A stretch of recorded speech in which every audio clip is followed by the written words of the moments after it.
You're basically my practice husband. I'll know what I want when I find better, she told me when I proposed, so I closed the ring box and walked out. Now she's divorced, broke, and I barely remember she exists. Hey viewers, before we move on to the video, please make sure to subscribe to the channel and hit the like button if you want to see more stories like this. Thanks. I used to think my marriage was solid. Not perfect, sure, but steady in a way I thought most people would envy. I worked a stable job, I kept the bills paid on time, I cooked dinner a few nights a week, and I did my best to be present when my wife, Jenna, wanted to talk about her day. We'd been married for 4 years, together for almost 6. I thought of myself as a loyal husband. I never looked twice at anyone else. I made compromises when she asked, and I even turned down a job offer in another city so she could finish her graduate program here. At the time, she told me I was so dependable, the rock she could lean on. I wore that like a badge of honor. Over time, though, dependable started to sound less like a compliment and more like an insult. Little things crept in. I'd suggest a weekend trip, and she'd sigh and say, "That sounds fine, I guess. You're not exactly the adventurous type." If I bought tickets to a comedy show, she'd roll her eyes. "You know I like more upscale stuff than that." She started making these small digs about my career too. I work in IT, not flashy, not a CEO job, but I make good money, and I've always been proud that we've never had to stress about bills. But she'd say things like, "You're so lucky you don't care about ambition the way I do. Must be nice just being satisfied with average." I brushed it off for a long time. I told myself she was stressed from school or just tired. I wanted to believe she still respected me. But over the last few months, something changed. She was glued to her phone at night. I'd come into the room and she'd tilt the screen away, then say, "Just tick-tock, relax." Our conversations got shorter, colder. Even when we sat together on the couch, I felt like I was miles away from her. One night, I tried to bridge the gap. I came home with takeout from her favorite Thai place and a bottle of wine. She barely looked up from her phone. "Hey," I said, setting the food down. "Thought I'd surprise you. Figured we could eat and maybe watch something together, like old times." She didn't smile. I already ate with a friend after class. I tried not to let the sting show. "Oh, okay. Maybe later then." "Maybe," she muttered, eyes still on her screen. That night, lying next to her, I stared at the ceiling and wondered when I'd become invisible in my own marriage. It all came to a head about a week later. She was in the kitchen, typing furiously on her laptop, and I just couldn't take the distance anymore. "Jenna," I said, keeping my voice even. "What's going on with us? You've been distant. I feel like you don't even see me anymore." She groaned and rubbed her forehead. "Not this again." "I'm serious," I said. "I don't want to fight. I just want to know what's happening. Did I do something? Did I miss something? Because I feel like I'm losing you." That's when she laughed. Not a nervous laugh, a sharp, dismissive laugh that cut me straight to the bone. "You really don't get it, do you?" she said. "Get what?" She slammed the laptop shut and looked at me like I was some slow child who couldn't keep up. "You're basically my practice husband. That's what this is. Practice. I'll know what I want when I find better." For a second, I thought I'd misheard. My chest went tight, and I swear the whole room tilted. "What did you just say?" Her tone didn't waver. "You're a good guy, sure, but you're safe. Predictable. You're what women settle for when they're figuring things out. I don't know if you're really it for me. You're just practice." I just stood there, frozen. Inside, everything in me wanted to explode. To shout, to throw something, to demand how she could say that after everything I'd given her. But instead, I just stared at her. My jaw clenched, my stomach dropped, but I didn't give her the satisfaction of seeing me lose control. She rolled her eyes at my silence and reopened her laptop like the conversation was already over. That was the moment something broke in me. Not in the dramatic way people think of when they picture a marriage ending. Not with anger or yelling, but with quiet clarity. I walked out of the kitchen, sat in the living room alone, and realized she had just told me exactly who she was. And I was done pretending not to hear it. I didn't sleep that night. I lay in bed staring at the ceiling while Jenna scrolled on her phone beside me until she finally drifted off. Every time I closed my eyes, I heard her words again. Practice husband. It wasn't just cruel. It was the truth leaking out, the kind of thing you only say when you've already convinced yourself of it. By morning, I knew what I had to do. I got up earlier than usual, showered, dressed, and left for work without saying much. On my way in, I called a lawyer I knew through a mutual friend. By lunch, I'd already scheduled a consultation. By the time I drove home, I had paperwork in my hand. I don't know if Jenna even noticed my silence. She spent most of the evening in the bedroom with her laptop, typing away, while I sat in the living room with the papers on my lap.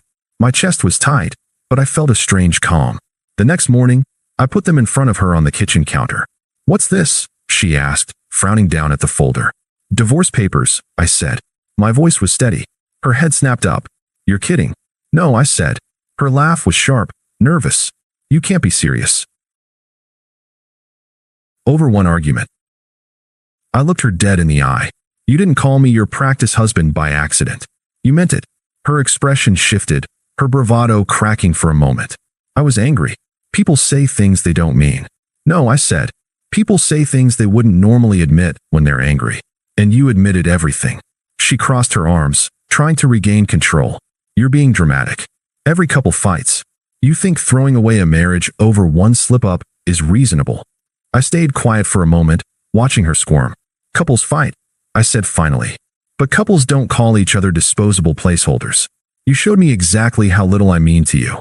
I'm not going to stick around and wait for you to find better." Her mouth tightened. "So that's it. You're just giving up." I almost laughed at the irony.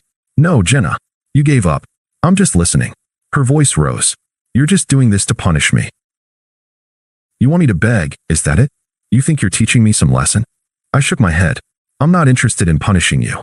I'm interested in moving on." She slammed her hand against the counter. "You're unbelievable. After everything I've put into this marriage, you're walking away like it's nothing." I looked at the papers between us. "You said it yourself. To you, this marriage is nothing. Practice.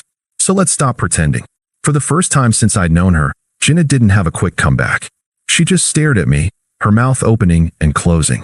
I picked up my jacket, slung it over my shoulder, and headed for the door. Behind me, her voice cracked. "You're making a mistake." I paused at the doorway, turned back once, and said, "No. For the first time in years, I'm not." Then I left. The next week was a blur of logistics. Meetings with the lawyer, splitting accounts, canceling the joint credit card. I moved into a short-term rental while I looked for a new place. I thought Jenna would fight me on everything, but at first, she barely responded. It was almost like she didn't believe I'd actually follow through. She didn't even sign the papers right away. Instead, she'd send me random texts like, "We need to talk," or "This is stupid, just come home and we'll figure it out." I didn't answer. Finally, a few days later, she called. I let it go to voicemail, but her message was long enough that I ended up listening. "You're really going to do this? Over something I said when I was upset? You know me better than that." I was stressed. I was venting. I didn't mean it. "You're my husband. You're supposed to fight for us, not just run the second things get hard. This isn't you. You're not cold like this." Her words made me tighten my grip on the phone. Once I would have believed her. Once I would have bought into the idea that it was my job to fight for her no matter how little she respected me. But not anymore. I hit delete. For the first time in years, the silence felt peaceful. And for the first time since she'd said those words, I started to feel free. The papers went through faster than I expected. I signed everything, filed what I needed, and started building a new routine. The strangest part was how quiet life became. No more passive-aggressive comments about what I cooked. No more cold silences over nothing. No more tension hanging in the air. Just me, my own place, and peace. I thought Jenna might show some regret, or at least fight for something. But instead, she went the other way. Within a couple of weeks, she was posting on Instagram like she'd just been released from prison. Selfies at bars with captions like, "Finally living my life again, woman dancing." Pictures of expensive dinners with a man whose arm was conveniently cropped out, though his watch and suit sleeve gave him away. A friend of mine, Derek, who still followed her, texted me one night, "Bro, you seen this?" with a screenshot of her at some rooftop bar, clinking glasses with a guy I didn't recognize. I hadn't seen it. I'd unfollowed her the day I filed for divorce. I didn't want to know, but curiosity got the better of me. I pulled up her profile. There it was, post after post, like a highlight reel of her new life. New hair, new outfits, new restaurants, new man. She hadn't posted me in months before that, but suddenly she was documenting everything. It didn't hurt as much as I thought it would. Honestly, it just confirmed what I already knew. I'd been nothing but a placeholder, someone to pay the bills until she found a man she thought was better. So I stopped checking. Instead, I put my energy into myself. I picked up running again, something I hadn't done in years. I reconnected with friends I'd let drift during the marriage. I even signed up for a few evening classes. Nothing major, just something to keep my mind busy and meet new people. For the first time in a long time, I felt like I was living for myself, not trying to measure up to someone else's ever-changing expectations. A couple of months later, Derek called me again. "Man, you're not going to believe this," he said. I was in the middle of cooking dinner. "What? You remember that guy Jenna's been flaunting? The one with the stupid Rolex?" "Not really," I said, though I knew exactly who he meant. "Yeah, well, he dumped her. Apparently, he's engaged. To someone else." I blinked. "Wait, engaged?" "Yup. Whole time he was stringing her along. He had a fiancée. Guess she found out and blew up on him at the bar last weekend. Someone told me she threw a drink in his face." Derek chuckled. "Honestly, it's kind of poetic." I leaned against the counter, absorbing that. Poetic, yes. Predictable, absolutely. I didn't gloat, didn't text her, didn't feel the urge to rub it in. All I felt was relief. Because this wasn't my mess anymore. But it didn't end there. The Instagram posts dried up almost overnight. No more rooftop dinners, no more champagne selfies. Instead, her stories turned into vague quotes like, "Some people aren't who they pretend to be," and "Never trust a man who says you're the only one." Mutual friends started telling me she was struggling. The same people who defended her before. "She's just figuring herself out. Give her time." Suddenly weren't on her side anymore. One friend admitted, "She's been kind of unbearable, man. Like, she thought she upgraded, and now she's just bitter all the time." I kept my mouth shut. But then the texts started. At first, they were casual. "Hey stranger, how are you?" I ignored them. Then they got more direct. "I miss you. Can we talk?" I made mistakes. I still ignored them. Finally, one night, she called. Against my better judgment, I picked up. "Hello," I said flatly. Her voice cracked. "So that's it? You're just done with me? You're really not even going to try?" I took a breath. "Jenna, you made your choice." I was confused, she said quickly. I didn't mean half the things I said. I was stressed with school, and I felt trapped, and I lashed out. "Don't throw away everything we had." I stayed quiet. "You're just going to throw away years together?" she pressed. "After everything I gave you?" That made me laugh, but without humor. "What you gave me was the truth. You told me I was just practice. That's not something you come back from." She went silent on the other end. Then her tone hardened. "So you're just cold now? Heartless? After all those vows, you're just walking away like I never mattered?" I shook my head, even though she couldn't see it. "You mattered, until you told me I didn't." "And now? Now you don't." I hung up. For a long moment, I just stood there, staring at the phone in my hand. My heart wasn't racing. My hands weren't shaking. I felt calm. Because I finally understood, her downfall wasn't mine to manage. And her absence? That was the best gift she ever gave me. After that phone call, I thought maybe Jenna would finally get the message. But instead, it only escalated. A week later, I got a text. "We should at least have dinner.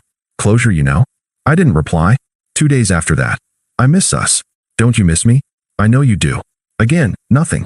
Then came the guilt trips. "You're seriously going to ignore me after everything I sacrificed for you? I put years into us, and you won't even give me 5 minutes of your time." I deleted them without reading to the end. But the more silence I gave her, the more desperate she became. One night, my phone lit up with a string of messages. "Jenna, I can't believe you're acting like this." "Who are you?" "Jenna, you're supposed to fight for me. That's what real men do." "Jenna, you're pathetic. No wonder I wanted more. You never had a backbone." "Jenna, answer me. Now." I put my phone face down and went to bed. The next morning, I woke to a new one. "I'm sorry. I didn't mean that. Please, let's just talk." It was like watching a pendulum swing. Anger, manipulation, pleading, then back to anger. The cycle of someone who realized too late that she'd burned the only bridge she could actually trust. When silence didn't work, she tried a different approach. Mutual friends. One buddy texted me, "Hey, Jenna asked me to talk to you. She says she regrets everything. Maybe give her a chance." I sent back, "Appreciate it, but no. Don't get involved." Another friend messaged, "She won't stop talking about you, man. It's kinda sad." I ignored that one completely. The final straw came one Saturday afternoon when I heard pounding on my apartment door. I opened it to find Jenna standing there, eyes red and puffy, mascara smeared. She looked nothing like the polished, smug woman I'd seen in her new life posts. "Can we talk?" she asked, voice breaking. I stepped outside, keeping the door half closed behind me. "There's nothing left to talk about. Tears spilled over her cheeks. Please. I messed up. I didn't mean what I said. I was scared. I was stupid. You're not practice, you're. I held up a hand. Stop. Her face crumpled. You're really just going to throw me away like garbage? After everything. I kept my voice even. I'm not throwing you away. You did that yourself the moment you decided I was temporary. Her tone shifted, sharp and bitter. So that's it. You think you're better than me now? You think some other woman's going to magically fall into your lap? I shook my head. This isn't about anyone else. This is about me choosing peace over being treated like a backup plan. She opened her mouth to snap back, but I'd already turned to go inside. Her voice cracked as she shouted after me, "You'll regret this." But even as the words echoed down the hallway, I knew I never would. A few months later, I ran into her at a mutual friend's wedding. I hadn't planned on seeing her, but there she was, sitting alone at a table, scrolling on her phone while everyone else danced. When she spotted me, her eyes widened. She stood quickly and walked over, plastering on a smile that didn't reach her eyes. "Hey," she said softly, almost like nothing had ever happened. "You look good." I nodded politely. "Thanks." She fidgeted with her clutch. "Can we talk? Just for a minute." I sighed but followed her to the edge of the room, away from the crowd. She took a shaky breath. I wanted to say I'm sorry. For everything. I was stupid. I thought I wanted more, but all I found was people who didn't care about me. You were the only one who ever actually loved me. I studied her for a long moment. She looked smaller somehow, worn down. "Jenna," I said finally, "you told me I was practice. Practice is something you throw away when you're done with it. That's how you saw me. And once you say that out loud, there's no going back." Her eyes filled with tears. "But I didn't mean it." "Yes, you did." I cut in. My voice wasn't angry, just steady. "You meant it enough to let it come out. And it showed me exactly where I stood with you. I believed you then. I still believe you now." She shook her head desperately. "But I've changed. I get it now. Please, just give me another chance." I let out a quiet laugh. "Another chance to be someone's warm-up round? No thanks. I'm not practice anymore. I'm done." Her face twisted, shifting from pleading to furious. "You're cold. Heartless. You'll never find someone who puts up with you the way I did." I smiled faintly. "Good. I don't want someone who just puts up with me. I want someone who values me. And that person sure as hell isn't you." For a second, I thought she might slap me. Instead, she turned on her heel and stormed out of the room. I went back to the table, ordered another drink, and watched the bride and groom laugh on the dance floor. And for the first time in a long time, I felt completely free. Thanks for watching. Make sure to subscribe to the channel and hit the like button. What do you think about this story? Share it in the comments.